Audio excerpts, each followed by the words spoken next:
I'm Matt, the illustrator and co-author of Through Their Eyes, A Graphic History of Hill 70 and Canada's First World War.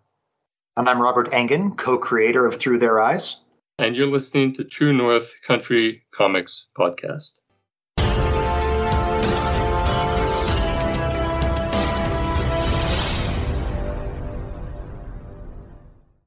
Welcome to the True North Country Comics Podcast, dedicated to promote Canadian comic book and graphic novel creators and supporters. I'm John Swinimer. If you want to drop me a line, you can contact me at john@truenorthcountrycomics.com. On this episode, I chat with Matthew Barrett and Robert Engen about Through Their Eyes, A Graphic History of Hill 70 and Canada's First World War. This podcast is available on Apple Podcasts and Google Podcasts. It's also available on the True North Country Comics channel on YouTube. I invite you to like and subscribe and hit the notification button. Matthew is a historian, animator, illustrator, and caricaturist. He holds a PhD in history from Queen's University in Kingston, Ontario. Beginning in the centenary year of the First World War, he started a blog to detail the biographies, experiences, and personalities of each and every CEF battalion commander. He has a YouTube channel with animations. Matt is the author of Scandalous Conduct, Canadian Officer Court-Martials, 1914 to 1945. Plus, he's a co-author and illustrator of Through Their Eyes, A Graphic History of Hill 70 and Canada's First World War.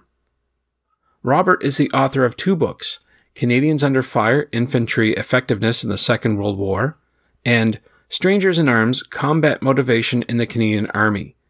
He's also the co-editor of Military Education and the British Empire. He's had articles published in Canadian Historical Review, Journal of Military, Veterans and Family Health, Canadian Military History, and Canadian Army Journal. He is a lead editor and co-author, with Matthew, of the graphic history of Through Their Eyes, A Graphic History of Hill 70 and Canada's First World War.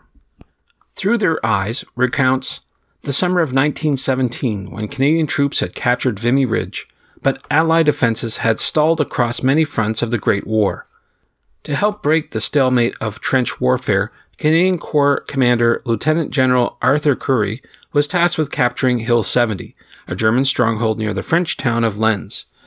After securing the hill on August 15th, Canadian soldiers endured days of shelling, machine gun fire, and poison gas as they repelled relentless enemy counterattacks.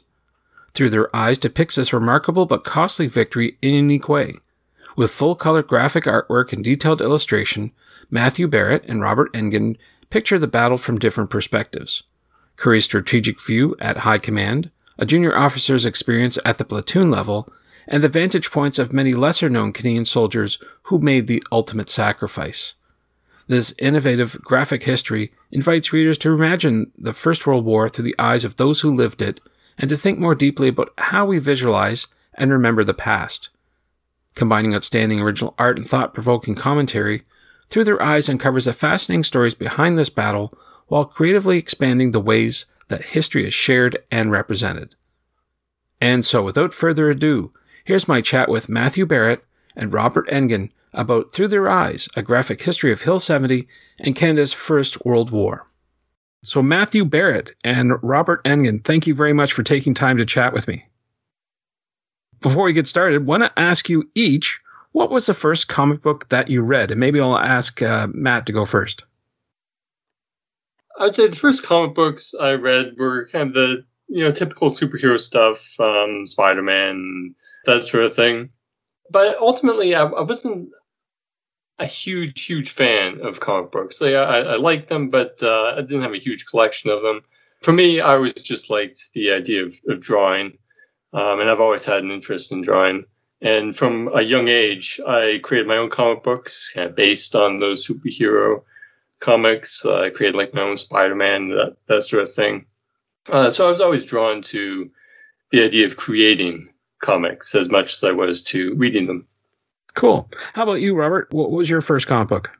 Oh, well, I had a series of those digest comics from DC Comics early on that were just around. I think they required a garage sales or something. I had sort of a finite number of them, but I read them until the covers fell off. When I was a little bit older, I got into Marvel Comics. The first series and the first real event that I can remember being aware of was actually the original Infinity Gauntlet saga. Wow. And that was which has recently returned to us via the Marvel movies in somewhat modified form. But that was the first one that really shook me up as whoa, this is really interesting. Like Matt, I drew my own comics, and I was kind of driven to try to create in that space as well. Unlike Matt, I'm not much of an artist, so they probably weren't anywhere near as good. That idea of adding my voice to it and creating and kind of sharing my own ideas through this medium kind of took root fairly early for me as well.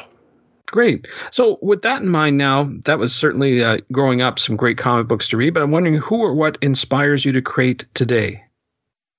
Well, it's sort of a growing movement among scholars looking into creating kind of graphic scholarship, finding ways of integrating comics into academic work. And both Rob and I have PhDs, and I think we're both drawn to finding ways of integrating academic history with more methods that can popularize and reach larger audiences.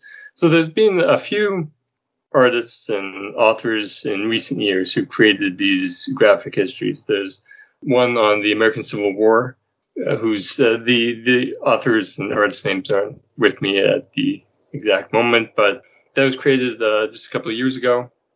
There's this Oxford University Press has a graphic history series, which they've done some interesting things with over the past couple of years, and they have maybe a dozen titles. So that's sort of what has inspired me of finding ways to integrate my artistic interest with my historical interest. Very good. How about you, Robert? Any influences or inspirations today? Well, lots. I think I almost have to echo what Matt was saying, though. There's a gap in terms of trying to communicate dense academic work with people outside of the ivory tower. Dr. Alan English, who is the supervisor and mentor for both Matt and myself at Queen's University, likes to say that most academic works fall stillborn off the university press unread. And that's just part of the model, of the publishing model for many university presses. And the idea of being able to reach people, to communicate these ideas in ways that are going to be more engaging and a little less obtuse than your typical academic work, that really inspires me. That is it's something that I'm really drawn towards. And I think that the idea of using illustrated books, using graphic history, graphic novels, of using the comic style in order to communicate these ideas, I think that's a really important one. I think that it is coming of age, and I think that our book, Through Their Eyes, is the first graphic history that has been published by McGill Queen's University Press. I'm hoping that this is the beginning of a trend towards these university presses that are usually publish very niche material for very finite audiences, really grasping this medium and grasping that it has a lot of potential to communicate further than traditional volumes might. You just touched upon the book we're going to be talking about. It's the latest book you have called Through Their Eyes, A Graphic History of Hill 70 and Canada's First World War from McGill Queen's University Press. So I want to ask you, what is the story about and what inspired you to create it? So the story focuses on the Battle of Hill 70, which was battle in the First World War in August of 1917. And what inspired us is we had both done work for a group called the Hill 70 Memorial Project, who were interested in commemorating the Battle of Hill 70, which is sort of a forgotten battle between Vimy Ridge in April of 1917 and Passchendaele, which are two much more well-known battles. And initially, we were contracted to work with their education team in creating material that they would use for their curriculum packages, which they sent to schools throughout Canada. And we had the idea of creating graphic novel-style books that would supplement their education package. And we created two of them, which were relatively short, but it sort of inspired us and inspired the Hill 70 project to think larger in what if we decided to do this as an actual book. And through Rob's connections with McGill Queens, they were interested as University Press in publishing that sort of book. And so that was sort of the start, which was summer of 2019, I think this really began. And then it was just a process of thinking about what type of story we're going to tell. And we decided that we'd tell it from different perspectives, different ranks, from Arthur Curry's at the top level, who was the general, the Corps commander of the Canadian Corps, through lieutenants, Brock Chisholm, who went on to become quite famous as head of the World Health Organization, and a lesser-known Canadian, Frederick Lee, who was of Chinese descent and also fought and died in the Battle of Hill 70. And it was really about bringing those perspectives together and then illustrating how they would have experienced or might have experienced the battle. One of the overarching themes for the book is the complexity of trying to understand how we remember the First World War and what the meaning of the battle is. And it is, at the same time, it was simultaneously there are things that are true about this battle that seem contradictory. It was a significant Canadian victory on the Western Front. It was a turning point for the Canadian Corps, for Sir Arthur Currie, for many things related to the operations of the Canadian military at that time.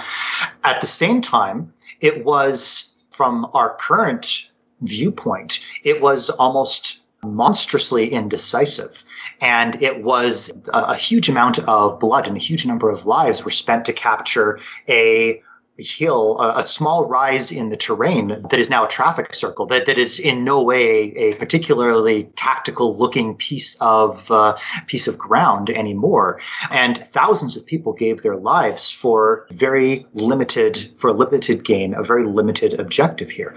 And the monstrousness of that fact is just one of those things about the First World War that we have to try to grapple with. We have to try to understand that this is try to understand the mindset of that day, try to understand how it differs from today. The number of Canadians killed and wounded in that battle so greatly exceeds what the number of Canadians killed and wounded in Afghanistan, for example, that it almost boggles the imagination. And so a lot of the theme of this book for me is trying to grapple with these points of view that are all simultaneously true, but seem very contradictory in terms of how they play out. Well, in the very detailed introduction, which gives a shout out to Scott Chandler's Two Generals, you pose the argument that the book should not be called a graphic novel, but instead graphic history, and you've alluded to that already. Can you explain that argument? Why do you think it should be graphic history, not graphic novel? Thanks. That's a great question. My perspective on what a graphic novel is it's largely a work of fiction. It can be based on real people or real events, but it includes fictional elements like imagined dialogue and more of a story-driven work. What we want to do with this book is there are stories in it, but the stories are based on primary source information. All the quotes that we use in the book are from primary source material. And there is more of a focus on what this book does in teaching about the methods of history. It's not just a book about stories, but it's a book about the process of bringing together information, of how we narrate the past. And so it's a book as much about how we manage to grapple with the contradictions that Robin mentioned of history as it is about just maybe telling a series of stories. Okay. With that in mind, are you shocked that there aren't more graphic novels or graphic history about the Canadian wartime? Yeah, there aren't really that many. I think in part it's because there is a divide between scholars who write about Canadian military history or Canadian history generally, and creators who create works of graphic fiction or graphic novels. And, generally those two groups might not collaborate or interact too much. I think I'm relatively rare as a person who has both a PhD in history and has some artistic talents to create these sorts of books. I think it also has to do with how historians or academics are trained in their jobs and in their education. The text is everything, like the ability to write, the ability to communicate yourself with words in essays, in books. That's what's privileged, and that's what gets you promotions within academia, and it tends to be what gets published in academic journals and in a university press books. So there isn't necessarily an incentive for people in academia to create these sorts of books, which are, I think, starting to become more embraced and accepted. But I think there still is perhaps not a stigma, but sort of it might not be looked upon as academically rigorous as an article or a text-based book. And that's one of the things we're trying to do with this book, is to show that just because it's illustrated doesn't mean that it's any less academically rigorous than any other dense scholarly book that you might pick up. Which is why we've included all kinds of footnotes and justifications of how we've decided to depict these events. Other countries have been bridging this gap earlier than we have. I remember going down to Australia at the Australian War Memorial. Their bookstore is filled with graphic novel or graphic history renditions of their own military history. I know the Americans are quite far ahead in that process. So I think that Through Their Eyes is probably one of the first ones to try to really bridge that gap between academia and a more popular audience with this format in Canada. It's not the only book that's been done, or a graphic history or graphic novel that's been on Canadian military history, but it is the first one to be done through a university press. So we're hoping it's going to be something different, and that it will, if not usher in a new era or anything dramatic like that, I hope it will change how this medium is viewed within academia, and hope perhaps form part of the inspiration for more works like it. Now, Robert, I wanted to ask you, this book was partially published by funding from the Battle of Hill 70 Memorial Project. I wonder if you could talk a wee bit about that project and what it's all about. Sure. I first encountered them in 2014 when they asked me to come on board as project historian for their education team.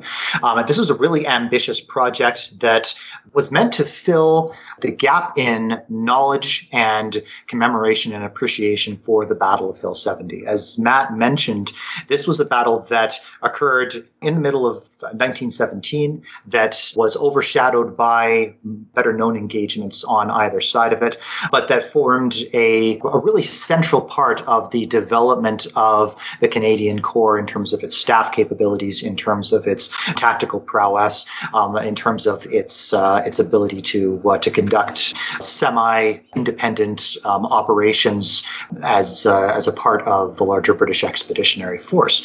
And there were some 2,000 Canadians killed at the Battle of Hill 70, or those who were fighting with the Canadian Corps. They came from all over the world, we found out, as part of the project in terms of their national origins. But and many more thousands wounded, and half again, maybe twice as many on the German side as well. The Hill 70 Memorial Project wanted to bring this battle out of the shadows and create more public consciousness that it was something that had occurred and should be remembered. They were gifted land near the city of Lens in France to build a memorial park and memorial site, which now stands today near the British cemetery near Los. As part of the project, they initiated an ambitious education piece that was intended to get a kit that contained lesson plans and a short book that I wrote and photographs and these things into every high school in Canada. And the original graphic novels that Matt spoke about earlier were a part of those education kits. In 2016, were sent out to every high school in Canada as a way to give teachers some tools to think about the First World War, to teach the First World War activities. It's full of all sorts of good stuff from a pedagogical point of view. And this was it was a big success. We received a lot of calls and emails asking for entire class copies, particularly of the graphic novels. The Hill 70 Project was able to basically provide one education kit per school in Canada, but didn't have the resources to provide full class copies for everybody. So there was immediately demand, and that was part of the inspiration for taking those early graphic endeavors and turning them into a published book, because we know that there were a lot of people who wanted both more of those original stories and more content in general. The Hill 70 Project provided the funding to help bridge the gap and get this published with McGill Queen's University Press. If you have a chance to see the book, it looks like $1 million. Like it is big. It uses really good cardstock paper, fully illustrated, fully colored. That's expensive for a university press too. So, and the Hill 70 Project, their board of directors was extremely generous in making sure that the university press was going to be able to do this and do this right. And I honestly couldn't be more pleased with how it turned out in the end.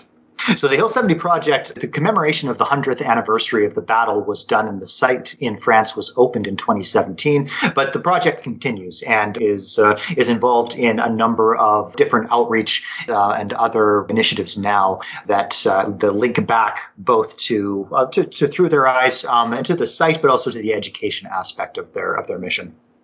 Matt, I wanted to ask you from the get-go, the art is intertwined with photographs from the war. I wanted to ask you, was that a deliberate choice? And did you have any problems matching art to the images? It was a deliberate choice. In fact, the opening chapter that I have is designed to showcase the different ways that the war has been represented. And one of the ways is photography, which is one of the First World War, was one of the first wars that has been heavily documented with photographs. And what I attempt to do is to look at what is the authenticity or a truth behind paintings, images, photographs of the war. So there's a very, very famous photograph of soldiers going over the top in 1916, Canadians, and it's become a cliche of how much it's used. It's a very famous image. And sometimes it's presented as that this is an action shot that was taken during the actual Battle of the Somme. And that's how the photographer, Ivor Castle, sort of implied that it happens, that he was in the trenches and he took this shot of troops going over the top. In fact, it was staged in some way. It was taken at a training exercise behind the lines. He used kind of the early Photoshop of his day to combine explosions and smoke in the background and merge that with the picture they took of the troops going over the trenches.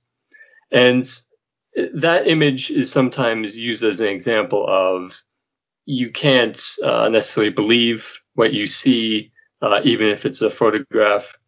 But also at the same time, what makes that photograph different than if someone does a painting of troops going over the top?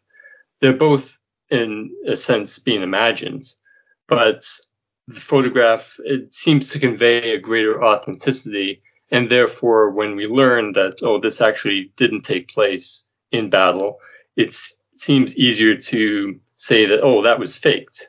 But in the same way that an illustrated version of that, a painting, that is also faked, it's also being imagined. And so what I wanted to do with the photographs is to integrate them, which is to partly justify my artistic choices, at the same time as sort of to allow the viewer to kind of judge, well, what's the truth and authenticity that they're viewing on each page. So I have a theory, which I explore in the book, about this concept of the uncanny valley. So in CGI, Uncanny Valley is a person, a representation of a person animated, reaches a point that it's not quite realistic enough that it falls into this valley where it provokes this kind of reaction from the audience, negative reaction, because it looks sort of real, but it's not quite there. And I'm using that theory in how I think about illustrating the past.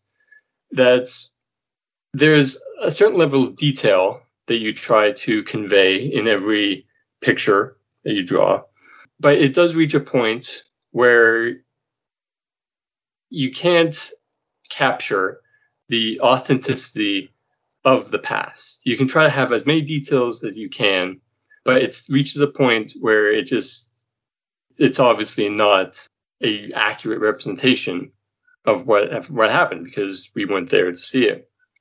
So that's why I try to rely on more of an art style that is semi-realistic, sometimes more abstract, because my theory is that if you try to capture every detail, if you try to make everything realistic, you fall into that uncanny valley of the fake photograph I just mentioned.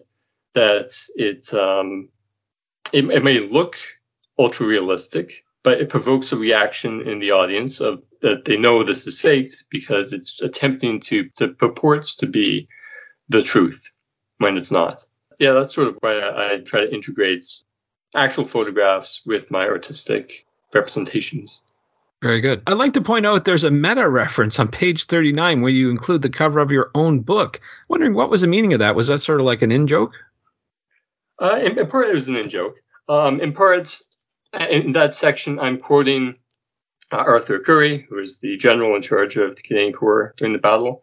And he has a sort of interesting perspective on wartime art. He was kind of small c conservative-minded about traditional representational art. Didn't really go in for the new abstract styles that were developing during the war. And so I put my book beneath a quote where Arthur Currie is disparaging or denouncing artists who, as he says, who give no evidence of ever seeing the place or the situation or the circumstance which they seek to depict.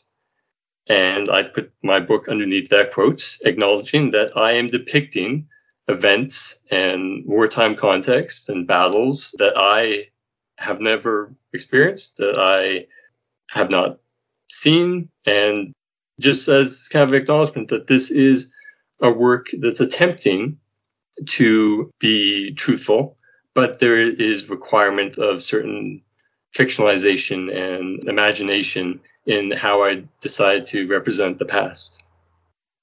Okay. I also want to get your reasoning behind Little Nemo in the book. You included that classic art style, the Winsor McCay's classic Little Nemo in Slumberland as an homage. I wonder if you could talk about that inclusion in the book. Yeah, I was really happy to include that, actually. So that is in the Brock Chisholm chapter. So Brock Chisholm was a lieutenant in a battalion during the battle, and one of his nicknames that he had developed was Little Nemo. So at the time, Little Nemo was one of the most famous comics of the early 20th century. And so this character would always get into these sticky situations and manage to survive unscratched. So the actual Brock Chisholm, who was, I think, 19 or 20 at the time, and had a quick rise to the ranks, he often had survived battles and got himself into all sorts of dangerous situations, and he had survived scratch. So he had earned this nickname of Little Nemo. And as I was creating the book, I thought, well, what's a better way to illustrate that nickname and that legacy than to depict him in the Little Nemo style? And I think it makes a nice contrast with maybe some of the more dark and nightmarish imagery that I use throughout my depiction of his experience, of showing this alternative way that the war could be imagined as this brightly colored, more comic style illustration. And I think it also goes along quite well with a lot of the humorous illustrations and sketches that soldiers would create in the trenches and find ways to find humor in very difficult and stressful situations. I think one of the glorious things about the art that Matt has done for this book and being able to portray it in that way is that we can read a description of why Brock Chisholm was called Little Nemo. Say, oh, it was a popular comic back in the day, but that doesn't mean anything to most audiences, and that this was we can describe it verbally or we can show it. And I think that being able to capture that art style is, I mean, like it clearly isn't a realistic, in quotes, portrayal of the trenches. But anyone who had given Brock Chisholm that nickname before would have been familiar with the Little Nemo comics and would recognize that art style. And so in some ways, it visually captures the intention behind that nickname and behind some of that soldier's camaraderie in a way that words simply would not be able to. And I think that's really important. And I think that's one of the really wonderful and unique things about this book. Sure. Now, we've been talking a lot about the artwork in the book. So, Matt, I'm wondering if you could walk me through your process and maybe talk about the tools used to create your art. So I still draw everything out by hand, just pencil and paper. I know artists nowadays have their tablets and have more technologically efficient ways of drawing, and perhaps one day I should actually start to try to do that. But I'm just more comfortable drawing everything out by hand, scan it in, and I still use MS Paint for the kind of base color. It's an effective way of just getting the color in and then transfer it over to Photoshop, and that's where you can create more of a shadows and shading and make it look more kind of cinematic in a way. But yeah, I've a relatively simple process. It's of course always extremely time consuming, but it's something that I've always loved a lot. Very good. Now, we're here talking about your book on this podcast, but I'm wondering how else will you be promoting your book this year? Oh, well, there's a opportunity that we might be able to have an event at the RCMI, which is the Royal Canadian Military Institute in Toronto, where we'll have maybe a launch of the book, which I think would be a nice setting for it. And I think we can also just try to go on to different interviews and podcasts like this and find ways to kind of get the word out there. As Robin mentions, we'd already had a lot of interest from the graphic novels that we created for the Hill 70 education kits. And so hopefully we can also have some opportunities there as well. And I think that it's the type of book that can reach a wide audience of people who are interested in comics, interested in the First World War. And hopefully, as we had mentioned, the academics who are thinking about other ways of promoting their research or reaching audiences beyond kind of the specialist scholarly community, I think that they'll be able to learn a lot from it. So I'll also mention, I just got through a move from Ontario to Alberta and will be, I'm currently in the process of initiating a move from Alberta to Australia. So I'm a little behind the ball in terms of where I wanted to be for promotion. I know there's a number of schemes that I have for promoting the book, particularly out here in Alberta, and a number of I don't want to talk too much. I don't want to get too deep into that just because a lot of those things haven't been finalized yet. But I do tend to do a bit of a blitz for trying to promote this and having a launch out here in Western Canada as well as the main one at the RCMI. For Canada Day, my family visited the Canadian War Museum, noted one comic in the exhibit, only one, about Elsie McGill in True Comics number 8. So I'm wondering, with that in mind, do you know if your graphic history will be featured in the Canadian War Museum in the near future? I certainly hope it is. I think it should be. I know that a couple of years ago, the museum did a exhibit called Deadly Skies, which used a graphic novel style arts display to focus on the air war of the First World War. And I think that they created even a book out of that. So They do have some experience with using graphic art and illustrated work to promote their exhibits. And I just finished a postdoc at the War Museum, so I certainly hope that they have an interest in selling it and having it in their gift shop. And I think it's the sort of book that would fit perfectly with the mandate that museum has to reach larger audiences, to find ways of making history digestible and accessible to the general public. Well, certainly we've talked up this book quite a bit, but I'm wondering, do you have any other up-and-coming projects that you can talk about? So right now I do work for a group called Defining Moments Canada, and they have an interest in making history and scholarship more accessible to Canadians. They work with schools and they develop curriculum based on a number of different historical themes and events. So I've done illustrated work for them for the Canadian winners of Nobel Prizes. Right now working on a project that they have of the 9-hour movement in Canada, which is related to labor history in the 1870s. And so that's sort of the work that I'm interested in, is finding ways to use my artistic interest and combine it with my historical interest. I'm right now also working on possibly a sequel to this book, which is in its very early stages, but it would be a graphic history of shell shock, of visualizing the invisible injuries of war. How about you, Robert? Any future plans? Anything coming up in the near future for you? Oh boy! Well, I'm moving to Australia. I've just got a job at the Australian War College University as a senior lecturer and professor there. A lot of my work is now in war games and using and designing and developing war games as a method of professional military education. I've been thinking a lot about aesthetics, about as they relate to interactive game design, and trying to take many of the lessons that I've learned that Matt has frankly taught me about being able to about how we picture certain things and how we can represent them visually, and take that into the war game design work that I've been very very intensively focused on for the last couple of years. I've got a number of other academic projects associated or on the go. But this is the wargaming materials, the stuff that I'm most passionate about, and that I think is ultimately going to be the most fun. So, do you have a website where you recommend people go to find out more about your current and your future projects?